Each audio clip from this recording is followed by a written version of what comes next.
Biotech stocks are riding high again after a roller coaster first half of the trading year. The sector has roared back over the last month after hitting a multi-year low in mid-June and will likely be a key barometer of investors' risk appetite in a sluggish market. But as seasoned investors know, biotechs can be tricky to navigate as companies can surge and plunge at the drop of a hat. So what are some of the best practices for investors who are interested in capitalizing on the recent biotech boom? Well, joining me to break down all the action is Max Jacobs. He's the head of investor relations at Russo Partners and has more than 20 years of experience on the research and portfolio management side of the medical sector. And Max, it's so great to have you here. And can you start with giving us your current assessment of the biotech sector and where we are right now, especially as we head into earnings season? Sure, and thanks for having me on, Alexis. In terms of where the biotech sector is right now, I mean, it's had a very nice bounce, as you mentioned, from the June lows. I think though investors need to just be cognizant of the fact that biotech can't decouple from the rest of the market. It's a high beta sector. It's going to be linked with NASDAQ, the S&P. It's not going to suddenly rally if the rest of the world is falling apart. That's really not how biotech works. I've been through a couple of bear markets before, and I could just tell you it's usually a prolonged process. So I think what we're seeing here is a bear market rally. Some people are seeing some value in some of the names because, I mean, I think the average biotech stock was down like 70%. But you know what? Once we start seeing the earnings revisions kind of market wide and the Fed continues to raise interest rates and those interest rate increases keep working their way through the economy and the market, I mean, I think the general market's going to have a lot of weakness, and I think that's going to lead to biotech weakness as well. So would you say that this is a buying opportunity right now for investors, or should they be a little bit more cautious? Well, I think investors should always be cautious, especially with something as risky as biotech. But I mean, it's definitely a buying opportunity with certain names, especially I think with the commercial companies, and because those are the ones that usually do the best in bear markets. There's something that investors can actually hold on to, which would be like revenues or earnings. So that's why I like names like Horizon, HZMT. They're trading around 12 times next year's earnings. That's a pretty low valuation for a company with an excellent management, excellent operating history. So for something like that, I think you can feel pretty confident that at least in a couple of years, you're going to be doing well in that name. Some of the others, I wouldn't just randomly pick any your favorite biotech that's in phase 2 and buy it or load the boat on it, because they need to raise money, and guess what, everybody else also needs to raise money. So there's just going to be a lot of supply out there in terms of companies are going to be trying to sell their shares, so that's going to put pressure on the market. And so I think a lot of these names, even though they might be down 70%, they could go down another 50% easily, and that's just how these things usually work. Yeah, you always want to manage your risk. And I know you mentioned a couple companies there, but if I'm an investor trying to build my watch list right now and spot the next potential market leaders, are there any other specific companies or types of companies that you think would be likely to outperform in the next 12 months?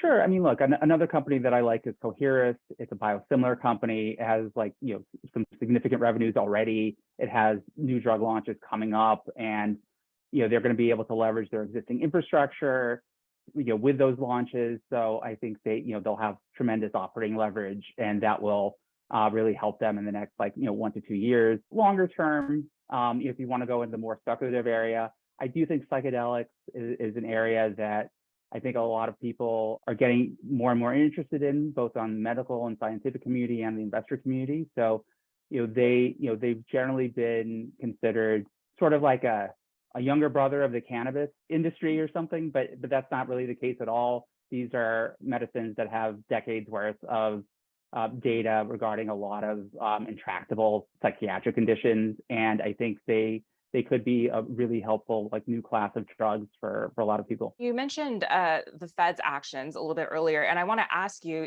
we recently saw them announce another 75 basis point increase to interest rates. And how do you see those rising rates and surging inflation really affecting biotech firms? Is it affecting them, or are they maybe a little bit more insulated than other areas of the market? I think the whole healthcare industry is kind of like there's like two parts of it, and they're each impacted completely differently.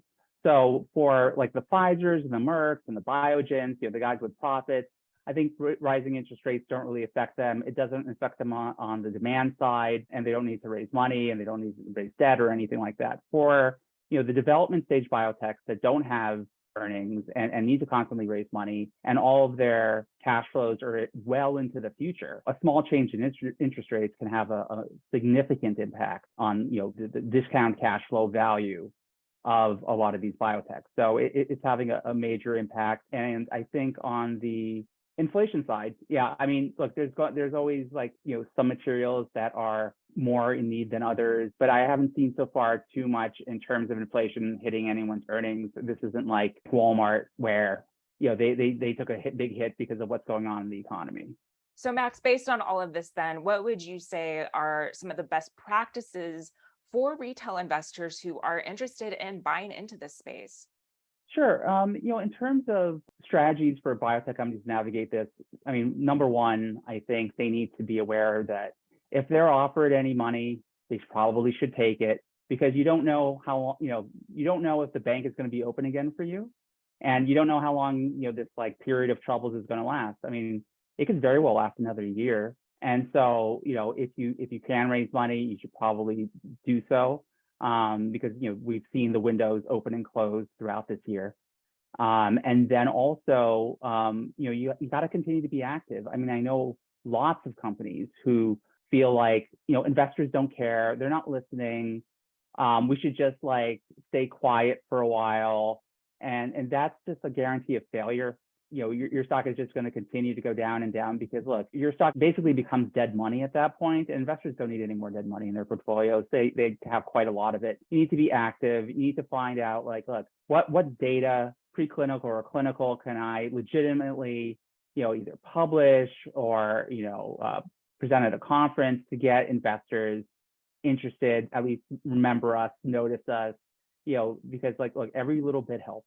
Well, Max, thank you so much for your insights today. It was great to speak with you. Great. Thanks for having me, Alexis. This was wonderful. And you can head on over to investors.com for more of our biotech coverage and analysis. For Investors Business Daily, I'm Alexis Garcia.